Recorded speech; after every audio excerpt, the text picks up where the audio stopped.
로마서 13장 1절로 7절. 각 사람은 위에 있는 권세들에게 복종하라. 권세는 하나님으로부터 나지 않음이 없나니 모든 권세는 다 하나님께서 정하신 바라. 또 권세를 거스른 자는 하나님의 영광을 거스르니 거스르는 자들은 심판을 자취하리라. 다스리는 자들은 선한 일에 대하여 두려움이 되지 않고 악한 일에 대하여 되나니 네가 권세를 두려워하지 아니하려느냐. 선을 행하라. 그리하면 그에게 칭찬을 받으리라. 너는 하나님의 사역자가 되어 내게 선을 베푸는 자니라. 그러나 내가 악을 행하거든 두려워하라. 그가 공연히 칼을 가지지 아니하였으니 곧 하나님의 사역자가 되어 악을 행하는 자에게 진노하심을 따라 보응하는 자니라. 그러므로 복종하지 아니할 수 없으니 진노 때문에 할 것이 아니라 양심을 따라 할 것이라. 너희가 조세를 바치는 것도 이로 말미암으리라. 너희들이 하나님의 본이 되어 바로 이 일에 항상 힘쓰느니라. 같이 모든 자에게 줄 것을 주되 조세를 받을 자에게 조세를 바치고 관세를 받을 자에게 관세를 바치고 두려워할 자를 두려워하며 존경할 자를 존경하라. 아멘. 이렇게 세금의 문제까지 다 이야기를 해놨어요. 성경에 세금 문제는 이야기 않고 있는 것처럼 마치 땅에만 있는 것처럼 생각하지만 성경에는 그렇지 않습니다. 왜냐하면 나라라는 게 존재하고 권력이 주어지면 그 권세를 유지해야 될 힘이 필요하죠. 그것이 반드시 물질에 나오거든요. 돈이 없으니 가난한 나라는 국민을 돌보지 못하니까 복지가 안 되죠. 복지가 안 되니까 가난한 사람들을 본다니까 계속 가난하죠. 그러니까 국가가 돈이 많아지면 세금을 많이 걷어야 되죠. 그러면 부자면은 많은 사람이 도와줄 수 있죠. 그러니까 부자는 부자로 막 돌아가고 가난한 자는 가난하게 돌아가는 거예요. 이건 낼 수밖에 없는 거죠. 국민의 도리를 당연히 해야 되는 것이죠. 이런 데가 다 성경에 말씀하고 있어요. 그러니까 얼마나 우리가 정확하게 말씀하고 있는지. 그 다음에 여러분이 10년 안에 지금 이 권세에게 복종하라 이 말 들을 때 여러분 마음에서 복종할 놈도 있고 안 놈도 있지. 다 하라 그래. 그 말 생각이 났죠? 생각 안 났어요? 정말 양심적인 것 같으네. 복종할 대상도 있고 아닐 사람도 있을 거 아니에요. 여러분 마음속에는. 악의 권력을 가진 자에게 복종하라. 그럼 복종해야 되나요? 그건 소크라스 따라가고 주님 따라가는 거 아니에요? 자, 이 어려운 그 과정이 있는 거거든요. 그래서 신의 나라 그리고 세상의 나라 이것을 잘 조명한 사람이 어거스틴입니다. 성 어거스틴. 그럼 어떤 자에게 우리가 복종해야 되는가? 권세에 대한 이야기. 땅의 도성, 하늘의 도성 이야기를 써놨어요. 이 권세도 다 권세가 아니에요. 그 권세에 분명히 저항하는 사람들이 있어요. 옳지 않은 거. 근데 옳지 않음을 가지고 잘하는 사람은 선한 정권을 도전하는 사람도 있어요. 그건 악의 무리들이죠. 근데 성경에서 말하는 이 권세 위에 있는 권세들에게 복종하라 그렇게 하는 것은 이건 질서를 위함입니다. 질서가 필요하기 때문이에요. 그런 것이 전혀 존재하지 않는 한 여러분 이 땅에 그 어떤 것도 지켜지지 않고 내가 서야 할 자리 세상 사람으로서도 삶을 못 살아갑니다. 그런 것이 안 되지만 세상에 차 한 대도 그냥 굴릴 수가 없게 법적으로 만들어져 있어요. 물론 자전거 같은 건 안 그렇지만 오토바이까지 아주 작은 것도 다 사소한 것도 기록해 놔야 돼요. 움직여서 사람에 관련된 것들은 다 해놔야 돼요. 냉장고 샀다고 우리가 어디 갔다 신고한 거 안 봤죠? 그건 안 움직이는 거니까. 움직이는 것들은 해야 돼요. 위험성이 있잖아. 다른 사람에게. 네가 가지고 있는 것이 다른 사람을 해야했어. 이 문제 해결하려면 가지고 있는 사람과 당한 사람하고 이제 그걸 해결해야 되기 때문에 작은 거 하나도 관리를 안 할 수가 없어요. 그런 것들 모두 하나하나가 다 권력에 속한 거잖아요.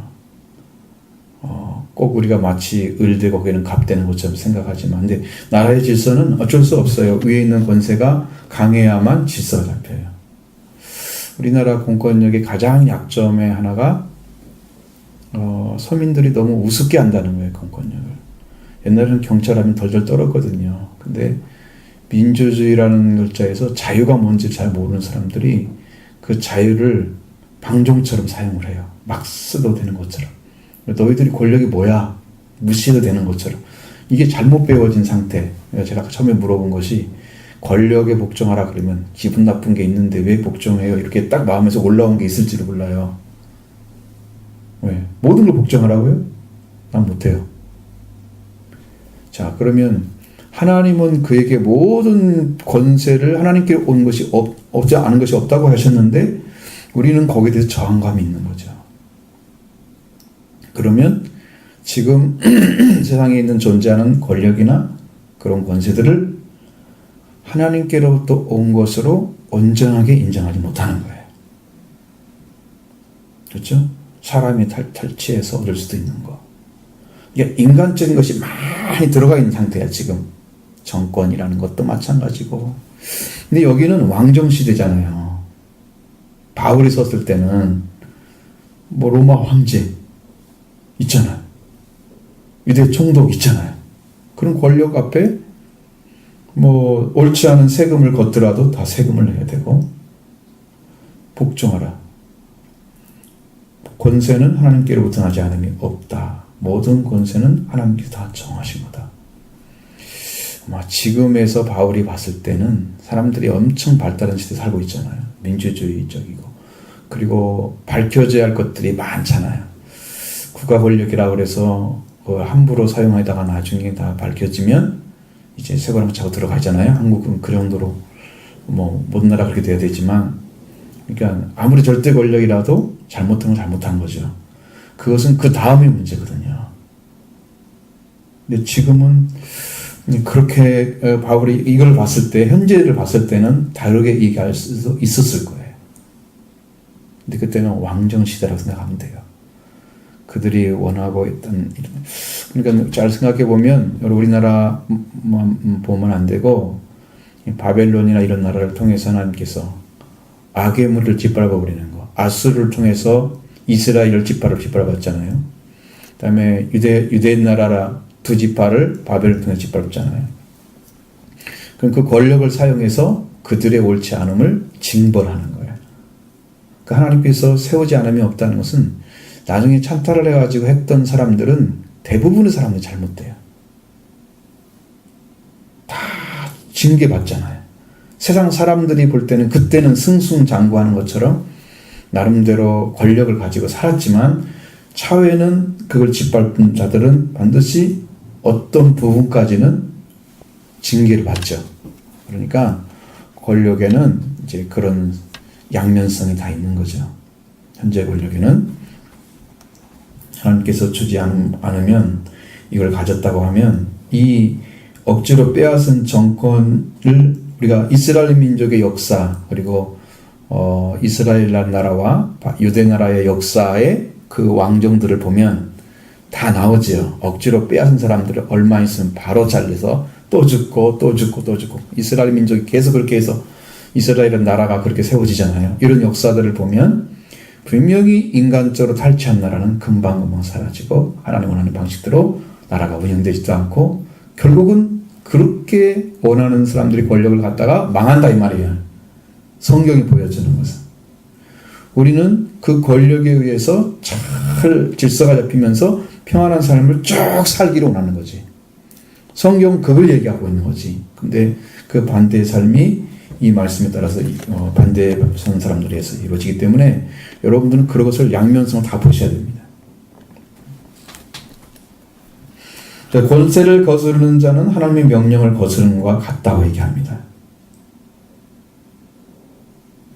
그래서 거스르는 자는 심판을 자취하리라.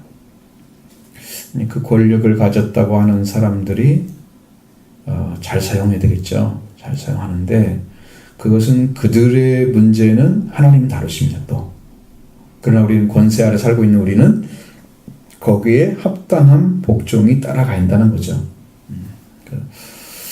제가 아주 굉장히 어렸을 때 70년대 이런 상황들을 쭉 살펴보면요, 그게 보입니다.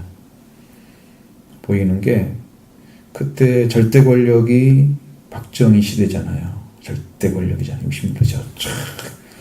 79년까지 갔으니까요.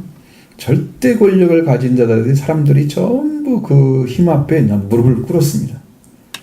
유신헌법이 막 통과될 때 90%가 넘어서요. 찬성률이. 그러면 네가 우리 동네에 지나가는 중에서 어떤 어른들이 얘기합니다. 이번에 투표 잘해야 돼.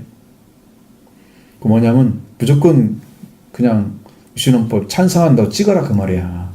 그 정도로 절대 권력에 섰어요. 근데 최후에는 어떻게 됐습니까?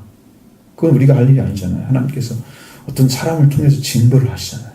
그러니까 그건 아니단 말이죠. 대신에 그때 순수한 마음은 정말 나라는 잘 돼야 되고 대통령도 우리가 정말 사랑해야 되고 잘 하기를 바라야 되고 기도해야 되고 그런 생각을 했어요. 깨끗한 거죠. 권력에 대한 얘기는. 원래 그런 정도로 가져가야 돼요. 근데 지금은 왕정 시대가 아니고 대통령 시대이기 때문에 잘못하면 투표를 통해서 해버리잖아요. 심판을. 그러니까 그렇게 할 수는 없는 시대. 이 말씀대로 정확하게 진행되지 않는 그런 부분들이 있다는 거죠. 왜? 국민들이 안 뽑고 그냥 하나님에게 주어지는 그런 방식대로 민심이 아니고 하나님에 의해서 세워진 사람들이었다면 그게 가능하거든요. 근데 지금 그렇지 않잖아요. 하나님이 세운 게 아니고 사람들이 찍어. 근데 어떤 사람들은 이제 그걸 가지고 마치 하나님께 기도해가지고 자기들이 된 것처럼. 그리고 최후에는 아주 형편없는 정치를 해놓고 오면 이제 책임도 안 지고 이런 모습들이 계속 나타나요. 그러니까 믿는 사람들도 자기 쪽에 쓴 사람, 나라에 명운이 달려있는 대통령 선거를 그냥 자기 쪽에 속한 사람들을 더 찍어주려고 하고 막 그렇게 해서 한쪽으로 쫙 밀고 이런 국민성은 좀 사라져야 되는 거죠. 이제는 정말로 인물이 있는 사람들을 위해서 작더라도 그런 사람들이 필요하고 나라가 사는 쪽으로 가야 되겠죠. 그러나 이건 여기서는 이제 왕정시대이기 때문에 그런 이야기가 통하지 않는 말씀이에요. 100% 그들은 권력에 복종해야 되고 그들을 거스르면 심판을 자초하는 거다. 얼마나 무서운 이야기예요. 거스르지 말라는 거죠. 왜? 안 거스르면 어떻게 하려야 돼요? 안 거스르려고 하면 선한 일을 해야 돼요. 그들이 보기에 너는 착한 사람이야. 칭찬받는 사람 되라 그 말이죠. 권력의 힘이라는 거. 국가 기관이 또 무너진 하나가 이제 선생님들의 권위가 사라진 겁니다. 아이들을 못 가르치잖아요. 버릇도 못 가르치고 잘못된 것 조금 심하게 하면 바로 신고 들어가고 이런 일에서 아이를 가르칠 수 없게 만들었어요. 그게 국민들의 힘이 세진 게 아니고 국가가 나라를 운영하기에 더 힘들게 만들어진 시대가 됐어요. 왜? 그런 아이들이 버릇없이 생긴 아이들이 사회에 나와가지고 올바른 삶을 안 살아주죠. 그러면 국가의 사회적인 기반 자체가 흔들리잖아요. 그러니까 문제가 많이 발생하게 되는 거죠. 사회적 문제는 가정에서 해결해야 되는데 가정에서 해결이 안 되기 때문에 사회적 문제가 되는 거거든요. 이런 것들이 이제 우리나라의 문제로 앞으로 모르겠어요. 세월이 좀 흘러가면 과연 국가가 어떻게 존립하고 있을 것인가 걱정이 많이 되는 거죠. 그런 것도 보입니다. 자, 3절에 다스리는 자는 선한 일에 대하여 두려움이 되지 않고 악한 일에 대하여 되나니.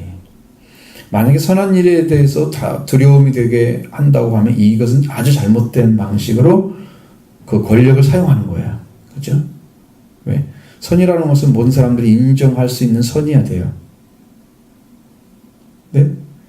자기들에게 선이고 다른 사람이 악이 된다고 생각하는 그런 것들이 있거든요.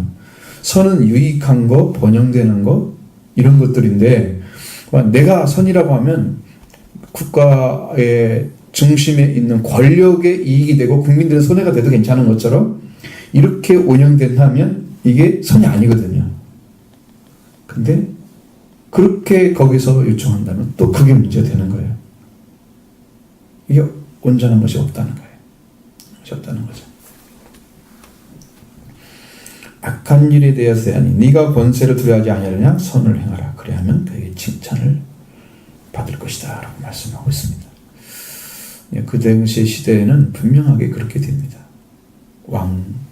황제를 중심으로 해서 잘 운영돼서 국가를 다스리고 선한 일을 해서 그들에게, 그러니까 여기 그리스도인들의 입장에서 보세요. 그리스도인들이 선을 행함으로써 권력을 도전하고 권력을 업신여기고 이렇게 하지 않고 선을 행함으로써 그들이 원하는 것보다 더 잘 보이게 되면 우리 그리스도인들의 삶이 그들에게 의해서 칭찬을 받게 되잖아요. 그렇게 되면 이 그리스도를 전하는 일은 더 쉬워집니다. 근데 교회가 있으니까 더 해악이 많아. 지금 사이들이 보고 있는 눈, 그거죠? 해악이 많아. 그러면 칭찬하지 않을 거 아니에요. 근데 이제 이 권세를 가진 것처럼 가지고 있는 기득권 세력, 소위 기독교 안에서 이 사람들은 또 사회에 가지고 있는 그런 권세와 이렇게 손을 잡아가지고 자기들이 유리한 거 받아가면서 죄를 해결하지 않고 그냥 가는 거죠. 그러니까 이 지금 기독교가 지금 사회에서는 엄청나게 배탈을 받고 있는 거예요. 그것은 정말 위에 있는 사람들이 정신을 바짝 차리고 그 선한 모습을 드러내면서 이렇게 해야 되는데, 만약에 여러분이 잘 모르는 세계예요. 이제 이렇게 이제 목회자 세계는 거기에 가보면 거기도 또 위에 아래 교육이 있어요. 그 안에 들어가 보면 여러분 모르시잖아요. 이 세상 사람과 비슷한 그런 부분도 있어요. 다 같지는 않아요. 그래도 뭔가 다른 부분이 있는데, 만약에 선하고 굉장히 온순하고 온유한 겸손한 사람들이 리더십을 가지고 그걸 이끌어 간다면 분명하게 다른 사람들 보기에나 아니면 노예하는 또 그 관계에 있는 사람들이 볼 때 정말 올바른 방식으로 선을 행하고 있다. 근데 대부분 사람들이 그렇게 깨끗하고 온순한 사람들은 정치를 안 해요. 안 합니다. 노예 안에서도 정말 목회만 하는 분들이 있어요. 제가 딱딱 찍어보면 몇 명 나오거든요. 정확하게. 그 사람들은 목회를 중심으로 하지 노예 어떤 일도 하지 않습니다. 그냥 순서 맡기면 오래됐으니까 뭐 오십시오. 그러면 가지. 나머지 권력 탐하지 않습니다. 위에 쓰질 않거든요. 그러니까 대부분의 사람들은 열심히 교회에서 일하는 것처럼 보이지만 사실은 정치꾼이라고 하는 사람들이 일을 해요. 노예도 그렇습니다. 세상도 정치인들이 하잖아요. 소위 정치꾼처럼 보여지는 그런 목회자들이나 그런 장로님들이 합니다. 그런 것이 제가 눈으로 봤을 때는 선한 사람들이 그걸 이끌어가서 선한 리더십을 보이면 노예는 정말 재밌습니다. 사람들에게 유익되고 기쁨이 되고, 아, 교회가 노예가 있음으로써 정말 행복하다. 교회 유익이 되는구나. 이렇게 드러날 수 있을 거예요. 근데 여러분 아무리 권력을 많이 가져도 1년입니다. 1년이면 땡이야 됩니다. 4년이나 되면 뭐 해보지만 1년은 지금 아무것도 못합니다. 그냥 한번 지나가는 거지. 내가 한번 입원해보면 아, 이렇게 돌아가는구나. 근데 그때 끝나버렸어요. 다음에 하면 더 잘할 것 같은데 그렇게 할 수가 없어. 그렇게 돼 있어요. 자, 그래서 선한 방식으로 어떤 일을 하더라도 거기는 안 된다. 그러면 우리는 뭐를 해야 되냐? 그리스도인들의 삶을 선하게 드러내야 됩니다. 성경에서 선은 빛으로 드러나죠. 빛으로 나타납니다. 빛은 어둠 속에서 더 강렬한 힘을 가지죠. 빛과 빛이 같이 있으면 힘이 없는 것처럼 동일하니까 서로. 그러나 말씀 안에서 그걸 바라보면 빛이 없는 곳에 빛이 비쳤을 때 힘이 생깁니다. 예수님도 흑암 안에 앉은 자에게 빛이 비쳤고, 그렇죠. 그늘에 앉은 자에게 큰 빛이 보였다고 말씀하고 있잖아요. 그러니까 빛이 없는 곳에 빛이 나요. 그러니까 선을 행하는 것은 사람들이 악한 시대에 더 빛이 나는 거죠. 그 사람들은 보여지기 위해서 하는 건 아니에요. 그런데 일을 하다가 순종하니까 그렇게 되는 거예요. 그럼 이제 그 빛을 가지고 주님이 드러나게 하면 됩니다. 아, 내가 이렇게 선언했으니까 사람들이 이렇게 해서 저 교회는 뭘 잘하고 뭘 하니까 선한 영향을 끼친다. 그래서 칭찬하고 이렇게 해가지고 그 교회가 세상에 떠오르잖아요. 이건 망할 수가 있어요. 그냥 빛도 없이 가야 돼요. 그렇게 돼야 됩니다. 그래서 그냥 숨겨져 있는 방식으로 그렇게 드러낸 것이 훨씬 하나님 보시기에는 선한 방식. 근데 이제 예수님이 말씀하신 것처럼 선을 행하라 그랬어요. 그러면 너희 착한 선을 행해서 많은 사람들이 너희를 보고 하나님께 영광을 돌리게 하라. 그래서 선을 행하는 것은 그 선은 사람들이 보기에 정말 옳은 거여야 돼요. 근데 선을 행하는 사람이 나는 선을 행한 사람이야 라고 쓰게 되면 거기에서 자기 의가 나타나버리는 거예요. 그래서 예수님은 이 땅에 정말 선을 가지고 오셨어요. 그때 자기는 선한 사람이라고 인정하지 않습니다. 선한 선생님이야. 어떻게 해야 영생을 얻겠습니까? 물어보는데 어찌 나를 선하라 하느냐. 선한 분은 한 분밖에 안 계신다. 하고 딱 잘라버리잖아요. 예수님도 만약에 자기가 난 선한 사람이야. 나는 정말 괜찮은 사람이야. 이렇게 자기를 인정하면 그러게 위에 서버리는 거예요. 그러면 하나님과 동등인 자리에 서는 거예요. 아셨죠? 선악을 알게 하는 나무가 따먹는 게 어떻게 따먹어요? 선악을 아는 일에 하나님처럼 되려고 따먹은 거예요. 그 말을 하니까 딱 따먹었어요. 그러면 여러분 의식 속에 지금도 하나님 말씀이 안 듣고 거기에 똑같은 말을 가지고 불평해서 들어가면 동일하게 선악을 따먹는 거예요. 말씀에 순종하지 않고. 지금은 안 따먹는 것 같잖아요. 지금도 따먹고 있습니다. 그러니까 여러분은 그 위에 서지 말고 말씀이 주어지는 말씀 아래에서 서 계시기 바라요. 그래야 들어갈 수 있습니다. 아멘. 자, 그는 선한 선악자가 되어 내게 선을 베푸는 자니라. 하나님의 사역자가 되어 내게 선을 베푸는 자니라. 그러나 네가 악을 행하든 두려워하라. 그는 공연히 칼을 가지지 아니하였으니. 하나님의 사역자가 되어 악을 행하는 자에게 진노하심을 따라 보호하는 자니라. 저는 이것이 이제 왕정시대에 봤습니다. 왕정시대에는 이게 가능합니다. 왕이 선한 그 권력을 사용했을 때 하나님께서 그의 마음을 감동하시면 그 일을 하게 돼 있어요. 뭐 느부갓네살 같은 사람이 하잖아요. 그게 고레스 왕도 그거 하죠. 하나님께서 그를 갖다 기름 부음 받은 자라고 얘기까지 합니다. 그 정도로 하나님께서 그에게 마음을 일으키셔서 하나님이 쓸 수 있는 사람으로 사용하시는 거예요. 그러니까 우리가 하나님이 하고자 하면 다 하는 거고요. 하나님께서 그냥 내버려 두면 없는 거예요. 얼마나 중요하냐. 그래서 하나님께서 그 사람을 사용해서 악을 징벌할 수 있습니다. 악을 토벌할 수 있습니다. 악을 징계할 수도 있습니다. 그래야 뭐 이스라엘 민족도 느부갓네살에서 잡혀가고 그 다음에 나중에 이제 고레스에서 해방되지만 그렇게 해서 나왔을 때 하나님께서 원하시는 방식보다 훨씬 강력한 힘을 가지고 이스라엘 민족을 박해를 했어요. 그래서 내가 바벨론을 치겠다. 패망시켜버리잖아요. 메대와 바사로 바꿔버리죠. 왕정을 바꿔버리는 거예요. 그 사람들을. 권력을 가진 자들의 징벌을 받은 거예요. 그의 후손이 다 죽어버리잖아요. 잘라버리는 거예요. 그러니까 하나님께서 진노하심을 가지고 하나님의 방식으로 사용하지 않으면 자기도 당하는 거죠. 그런 것들을 보면 하나님의 역사는 선한 역사다. 뭐 지금 권력을 가진 자도 잘해야 됩니다. 그때 가지고 마음 변해서 또 하면 또 이렇게 또 역사적인 것처럼 보복을 당하고 뭐 이런 것이 생기잖아요. 이것은 확실하게 우리가 생각해야 할 문제는 옳지 않은 일을 한 사람들이 보복으로 그걸 가져가면 정치화시키는 거예요. 자기 죄를 범한 것을 인정하지 않고 그러면 또 다른 죄를 범하는 거예요. 정죄를 받을 일을 했으면 받는 것이고 아니면 떳떳하게 아닌 걸 증거를 내놓으면 되잖아요. 안 싸우면 되죠. 근데 그걸 못하면서도 그걸 자꾸 쟁점화시켜가지고 이거는 올바른 방식이 아니에요. 성경도 볼 때는 우리는 선과 악을 잘 분별하고 세상에서도 선과 악이 있잖아요. 하나님의 선과하고도 다르지만 그것도 우리가 그런 것들도 올바른 어떤 양심을 따라하라 그러잖아요. 그러므로 복종하지 아니할 수 없으니 그 진노를 한 것 때문이 아니고 양심을 따라하라고 말씀하고 있잖아요.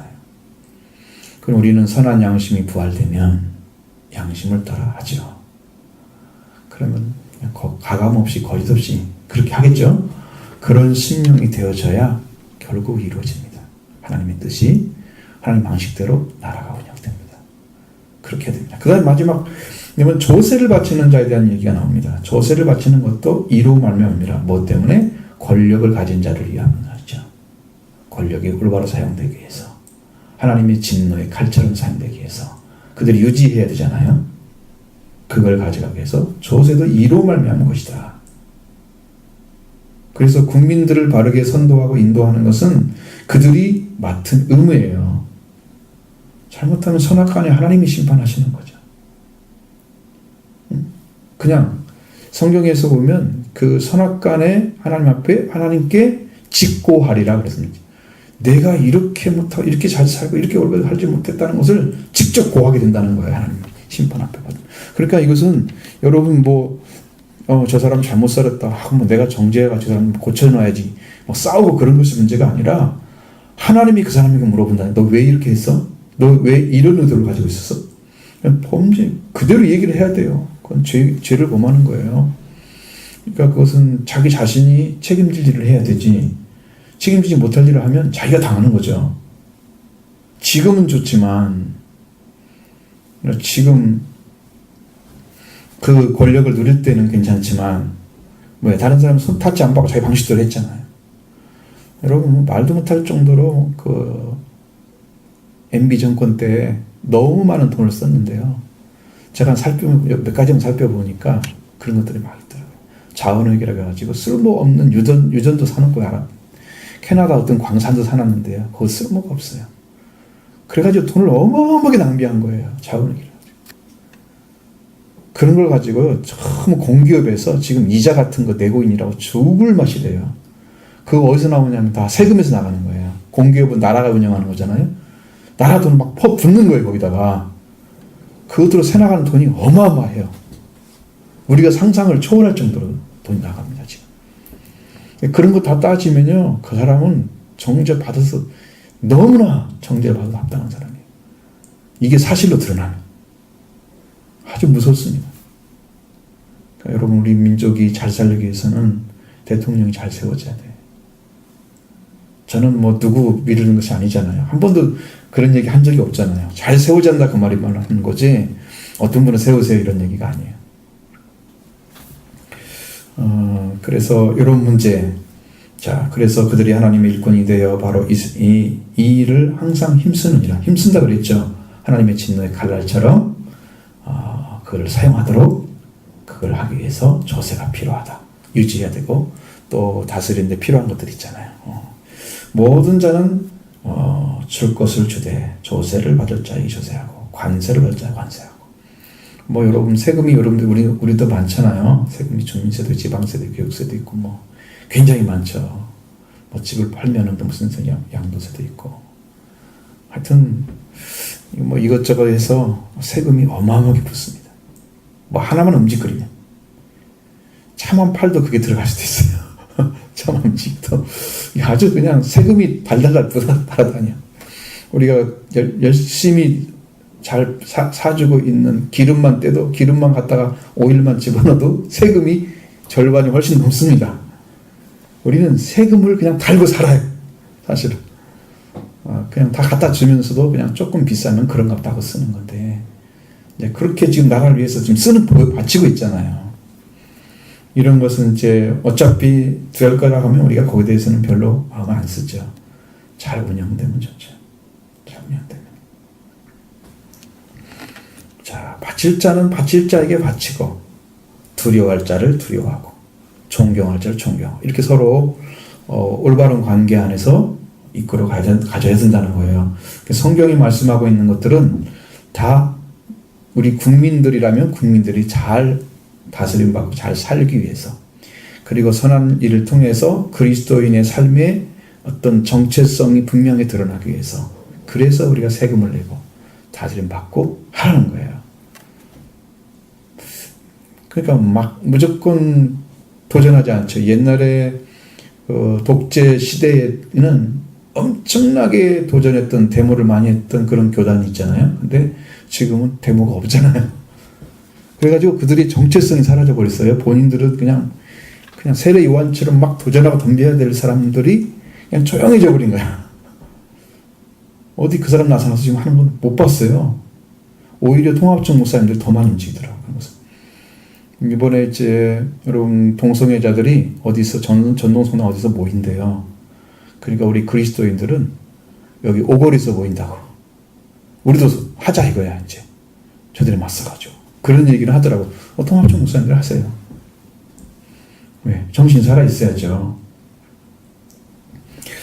이 땅이 노세 시대처럼 될 수밖에 없다면 그것을 막는다고 해서 없어지진 않을 거예요. 그런데 이제 어떻게든 색깔을 나타내려고 저는 죄악의 무리다라고 것을 보여주기 위해서 그렇게 하는 건데 저는 이제 갈 생각이 별로 없지만 그런 것이 움직이고 있는 걸 보여져요. 여러분이 뒤에를 하면 이제 이것은 한 30분 필요한데 시간이 부족할 것 같습니다. 그럼 여기까지 하겠습니다. 8절, 9절, 10절까지만 하겠습니다. 같이 보죠. 같이 읽습니다. 빛과 사랑의 비대에는 아무에게든지 아무 빛도 지지 말라. 남을 사랑하는 자는 법을 다 이루었느니라. 간음하지 말라, 살인하지 말라, 도둑질하지 말라, 탐내지 말라 한 것과 그 외에 다른 계명이 있을지라도 내 이웃을 내 자신과 같이 사랑하라 하신 그 말씀 가운데 다 들었느니라. 사랑은 이웃에게 악을 행하지 아니하니 그러므로 사랑은 율법의 완성이니라. 아멘. 자, 빚을 지기 쉽잖아요. 사람이 어떤 것을 얻어 쓰고 어쩔 수 없이 또 도움을 받고 그런 다음에 이제 또 갚아야죠. 근데 사랑은 다 갚을 수가 없습니다. 돈은 갚을 수가 있습니다. 사랑은 그 본질 그대로 못 갚아줘요. 그래서 사랑의 빚 외에는 빚을 지지 말라고 한 거예요. 사랑을 우리가 받은 만큼 돌려줄 수 있는 것이 없어요. 아무리 부모가 우리 사랑했다고 그 사랑을 깨달았어. 내가 해주려고 하니까 다 못해줘. 돌아가시잖아. 그리고 그 사랑의 본질이 똑같지가 않아. 그분은 내려주는 그 마음이 우리는 똑같지 못해. 하나님의 사랑은 어떤데? 도저히 갚을 수가 없는 사랑이에요. 천만금은 무슨 이 땅에 있는 다 드려도 갚을 수가 없어. 그러니까 우리는 마음으로 영으로 감사와 찬양을 올리는 거. 왜? 너무 감사하니까 그분이 너무 좋으니까 그냥 그분을 사랑하고 그렇기 때문에 내가 감사하고 찬양하는 거 정말 그렇게 하는 거 입에서 날려 찬양하고 감사하고 그런 거 제일 중요하죠. 표현하는 방식은 이제 물질도 할 수 있지만 그건 이제 드문 경우잖아요. 드릴 수 있는 때가 딱 있잖아요. 그런 것이고 항상 말씀에 순종하고 말씀을 따라 살고 감사하고 이런 삶을 살아주면 여러분이 그것을 하나님께 조금은 갚아지는 거죠. 왜? 그분이 준 만큼에 내가 다 감사를 하기 위해서 하고 싶은 대로 하는 건데 다 갚아지진 않죠. 그분의 사랑은 죽은 자를 살리는 사랑이기 때문에 그 사랑은 다 갚을 수가 없어요. 그래서 사랑의 빚 외에는 빚을 지지 말라. 아무든지. 사람에게도 마찬가지예요. 우리가 사랑을 받으면 받은 걸로 감사해야 돼요. 그리고 또 나도 그 외에 그 어떤 사람에게든지 그 사랑을 베풀려는 마음을 가지면 돼요. 그 심령으로 또 사람이 보여지면 내가 그걸 하면 돼요. 그래서 사랑을 빚는 빚은 서로 지게 되면 그것은 서로의 관계를 올바로 세우는 것이지 무너뜨리지 않거든요. 언제든지 좋아요. 그 사랑의 빚 외에는 빚을 지지 말라. 그게 맞는 거예요. 그러니까 여러분의 삶도 자, 사랑을 받게 되면 나도 어떻게 해요? 나도 사랑을 갚아야지. 마음으로, 생각으로, 그리고 행동으로, 필요하면 물질까지도 내 힘을 다해서 이렇게 할 수 있습니다. 그런 사랑을 갚는 거죠. 자, 여기서는 남을 사랑하는 자는 율법을 다 이뤘다고 말씀하고 있습니다. 계속해서 율법의 완성에 대한 얘기를 하고 있는 거예요.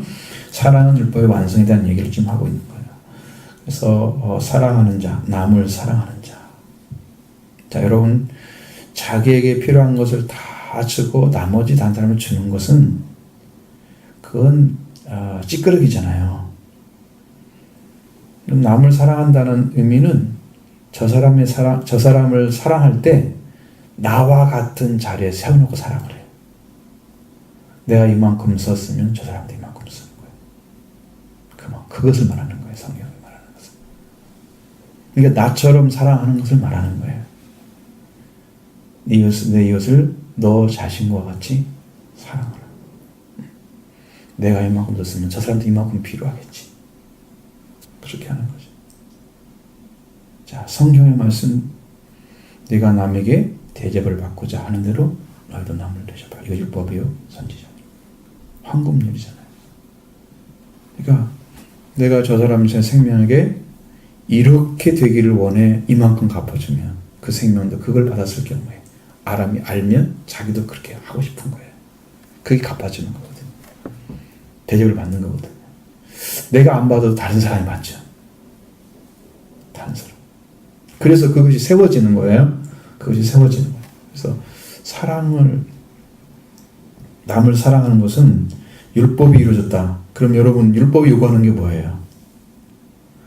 율법이 원하는 것은요, 하나님에 대한 거예요. 맨 처음에. 왜? 성경이 왜 그 말씀하냐? 그러면 처음부터 하나님과 우리의 관계가 완전해야 되기 때문이에요. 이 관계를 깨뜨려 보신 방식이 하나님의 말씀을 잃어버림으로써 깨졌어요. 그러니까 하나님을 사랑하는 것에 깨지니까 자기 아내와 사랑이 깨졌어요. 아담의 사랑이. 그리고 피조물과 사람의 관계가 깨졌어요. 그리고 형제와 형제 관계가 깨져요. 나중에 가인과 아벨 때 가면. 그래서 모든 관계가 다 파괴되어 버린 거예요. 올바른 관계가. 하나님의 말씀이 떠남으로 그렇게 된 거예요. 근데 왜 말씀이 떠났냐? 거기에서 왜 아담이 하나님 말씀을 떠나면서 가장 잃어버린 게 뭐냐면 사랑의 능력입니다. 사랑의 능력을 잃어버리니까 아내를 덮지를 못해요. 아내에게 핑계를 대요. 하나님 하신 말씀에 대해서. 반대로 하죠. 당신이 준 여자 날 먹으라고 해서 먹은 거예요. 나는 제가 잘못한 게 없어요. 덮지를 않아요. 사랑의 능력이 잊어버리면. 여러분 가정에서 다른 사람 얘기할 때 자기 가정의 수치를 가감없이 얘기할 수도 있잖아요. 어떤 사람은 부분적으로 이건 아닌데 이렇게 하시면 안 되는데 이거 그렇게 하는 사람은 좀 조심스럽게 얘기하는 거야. 근데 그냥 리얼하게 있는 걸 막 그냥 나쁠 정도로 다른 사람 보기엔 너무 나쁠 정도로 다 까버리는 사람이 있어요. 그런 사람의 스타일이 바로 그거예요. 그 사랑의 능력을 잃어버린 상태. 완전. 그건 뭔 말이에요? 자기도 그 자리 속에 들어가 있잖아요. 그러면 얼마나 아프겠어요? 근데 그것을 말해도 부끄러움이 안 되는 상태. 그렇게 되면 가족의 사랑이 잃어버린 상태예요. 그래서 가족의 자리가 다 없는 거예요, 이 집안에. 이러면 그 사람 그 가정은 망합니다. 하나님의 은혜도 사랑도 다 떠나버립니다. 이걸 잘 보셔야 돼요. 그러니까 남을 사랑하는 이유는 하나님의 말씀을 떠난 사람이 하나님의 말씀으로 회복되어져야 하기 때문에 남을 사랑해야 돼요. 회복된 사람만 사랑을 해요.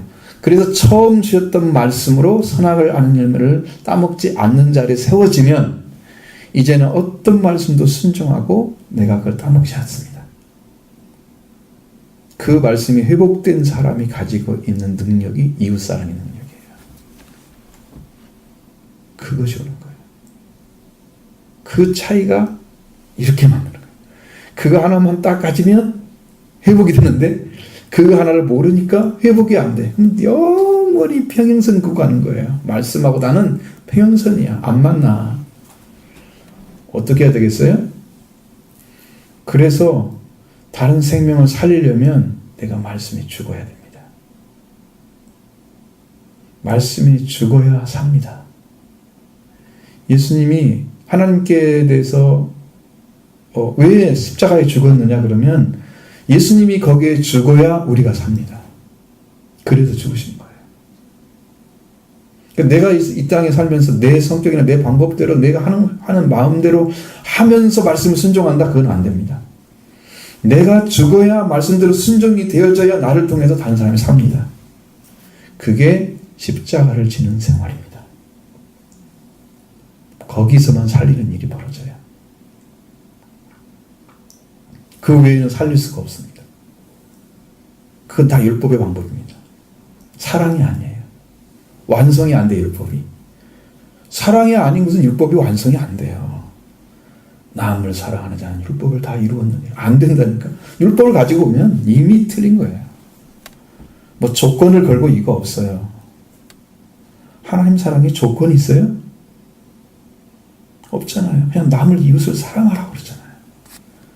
그 사람이 어떻게 했으니까 사랑하라. 이 조건이 없잖아요. 그럼 나는 뭐가 없어야 돼요?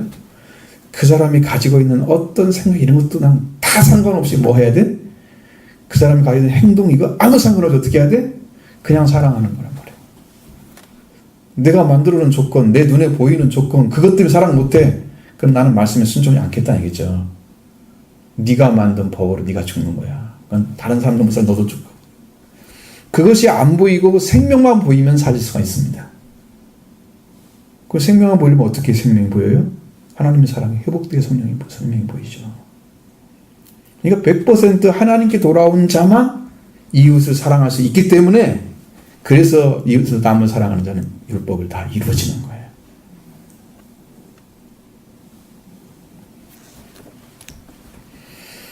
여러분 리얼하게 알아야 돼요. 성경을 알더라도 정확하게 그렇게 들어가셔야 됩니다. 그래서 여러분들이 여기서 가져가지고 여러분의 심령 안에서 정말 조건을 걸고 사랑하는지 아니면 그 생명이기 때문에 사랑하는지를 보세요. 그러면 하나님의 사랑이 어떻게 우리에게 하라고 그랬어요? 우리 원수를 사랑하고 축복 저주하지 말라. 그러잖아요. 응? 원수를 사랑하지 말고 선대하며 너를 밖에 앉아서 기도해 줘라 그러잖아요. 하나님은 비도 그냥 이렇게 선한 자가 똑같이 햇빛도 내리시고 불의한 자에게 똑같이 비를 내리시고 선한 자 한 자에게 햇빛이 똑같이 내리시고 하늘에서 너희 아버지 너희를 온전하라. 아버지의 성품이라고 말해요. 그게 이거 다 이루어졌죠? 그게 하나님의 사랑인 거예요. 아버지의 사랑을 가지고 가야만 되는 거예요. 그냥 여러분 이건 어떻게 해야 돼요? 하나님의 사랑을 여러분이 고파서 받아야 되는 거예요. 성경이 이렇다 그거 알고 있다고 사랑 가진 거 아니에요. 그것이 여러분에 채워져야 돼. 마치 비가 와서 물이 땅에 들어가듯이 여러분 심령 안에 말씀이 임해서 하나님의 영이 임해서 하나님의 영은 사랑의 영이기 때문에 사랑이 회복돼서 하나님의 영으로 마음에서 준비된 이 사랑을 가지고 사랑하는 거예요. 그러면 조건이 안 걸려요. 왜? 나도 사랑을 받았잖아. 근데 나를 사랑하는 하나님을 보니까 난 조건이 없었어. 내가 하나님 사랑이 고프다고 하니까 당신이 필요하다니까 그냥 오셨어. 그 하나님도 그렇게 하는데 내가 왜 그걸 걸어요? 그러면 100달란트 빚진 자잖아요. 일반 달란트 빚진 자 상감해 주니까 그놈이 나와가지고 100달란트 빚진 자 너 내놔 이거예요. 이거 하는 사람 더 집어넣어가지고 이제 영원히 못 나오는 거예요. 그 사람은 몇십 년 몇백 년 동안 하루도 밥 한 끼도 안 먹고 그냥 돈 벌어가지고 그거 해야 될 사람이 감옥에 들어갔는데 어떻게 빚을 갚겠어요.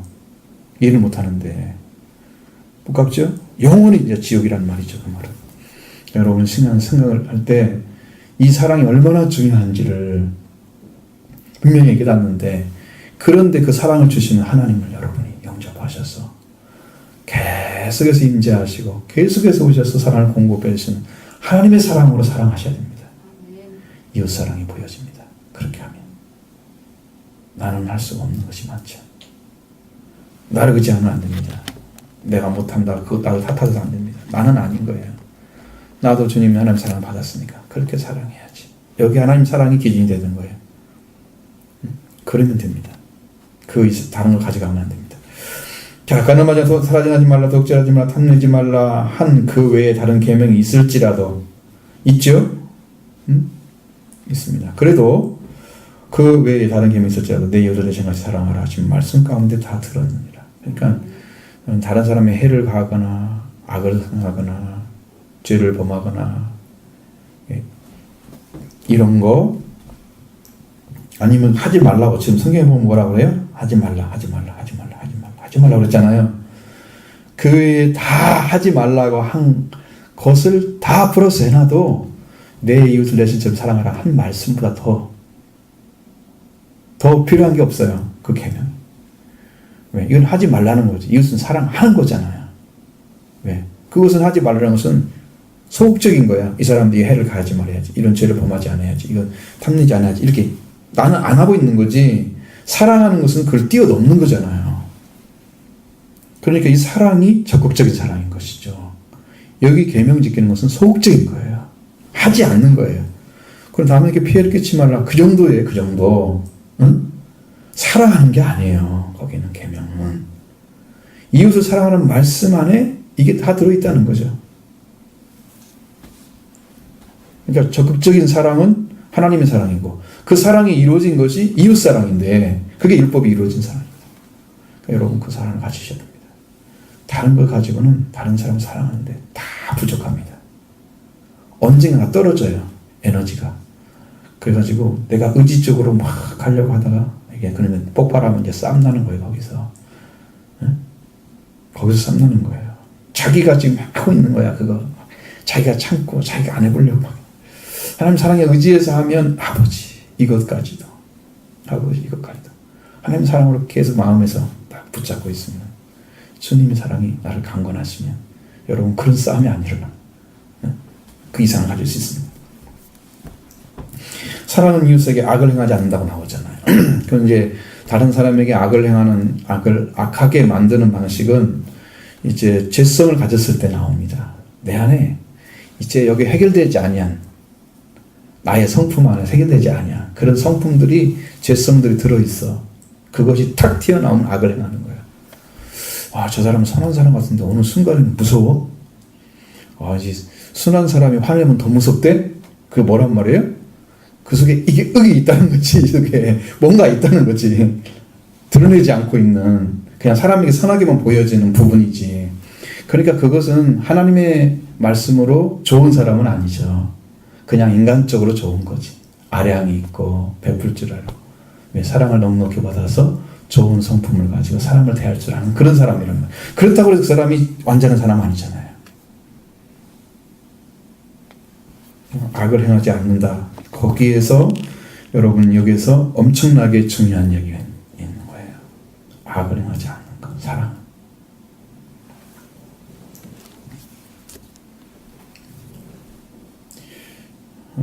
다른 사람에게 어떤 상처를 주지 않는 거죠. 그냥 무조건 이해하고 다 받아들이는 것은 그것은 우리가 죄가 나왔을 때 죄를 덮어주는 하나님의 사랑에 기인한 거예요. 그것이 보여도 나는 오로지 생명만 봐요. 그러면 내 안에 그것이 내가 생각하는 내 판단력, 내 판단을 가지고 막 판단하면 생각하고 막 이렇게 하는 거 그것이 순식간에 탁 무너지고 말씀에 순종하게 됩니다. 그럼 사람은 사랑할 수 있게 돼요. 근데 이것이 적용되지 않으면 순간에 또 어떤 일이 울컥 나올지 몰라. 이게 자기 죄성이에요. 습관적으로 나오는 것들. 그러면 같이 싸우죠. 악을 행하지 않는다. 자, 그러니까 사랑은 완성이라는 말과 연결이 되어져야 돼요. 율법의 완성이 되고 사랑은 이웃 사랑은 사랑의 완성인 거예요. 최후로 사랑하는 것입니다. 하나님 사랑이 이루어진 사람에게 이루어지는 사랑이 이웃 사랑입니다. 그것들 기인하지 않고는요 사람 사랑을 못합니다. 너 이만큼 받았으니 이만큼 갚아라. 이만큼 행해라. 여러분 그게 가능할 것 같지만 그렇지 않아요. 예수님이 그 베드로나 이렇게 7번 용서해 주면 하루를 괜찮겠습니까? 이렇게 물어보는 것처럼 그 만달란트 빚진 자가 나와가지고 백데나리 빚진 자를 또 찾아가고 그러잖아요. 그게 안 되는 거예요. 내가 많이 용서받았다고 해서 그걸 아는 게 아니에요. 그걸 알면 그건 사랑을 정확히 한 사람이에요. 정확히 한 사람이에요. 이웃을 정말로 용서한 자가 용서를 받는 거예요. 그걸 정확히 알지 못하고 맞아 이 말씀은 이 정도 알고 있는 사람들은 또 똑같이 갑니다. 그러니까 여러분 사랑을 받아서 채워지시길 바라요. 하나님의 사랑으로.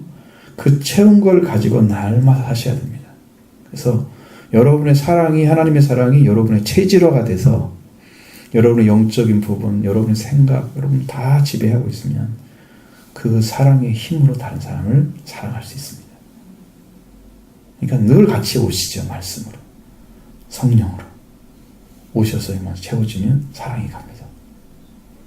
이게 인간적인 생각이 딱 나타나는 순간에 지지만 그것이 안 나타나면 하나님 이거 아니에요. 아버지 붙잡아 주세요. 그러면서 사랑의 성품을 가지고 사용하면 이렇게 나갑니다. 그러므로 사랑은 율법의 완성이니라.